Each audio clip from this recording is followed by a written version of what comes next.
İyi ki bu Büyük Baba yapmışlar. İyi ki bizim burada mangal yapabiliyoruz. Doğalın iç içeyiz. Göletlerimiz çok iyi. İyi ki çalışıyor belediye. Baraklıyız.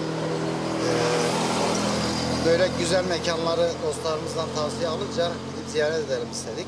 Geldik, yerinde gördük. Güzel, gayet memnunuz. Başkanlarımızın eline koluna sağlık. Rıdvan Başkanımız herhalde ilgileniyor bununla. Eline koluna sağlık. Gerçekten güzel bir ortam var. Ambiyans falan her şey dört dörtlük. Ama Rıdvan Başkan yaparsa en iyisini yapar. Ondan şüphemiz yoktur.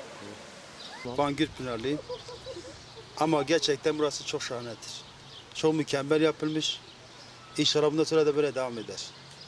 Şehit Kamil Belediyesi'ne ve başkana çok teşekkür ederim. Şu lalelerin, çiçeklerin çoğalması, ondan sonra mesela son zamanlarda yarışmaların falan yapılması.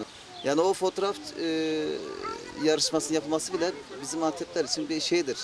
Bir sosyalliktir yani.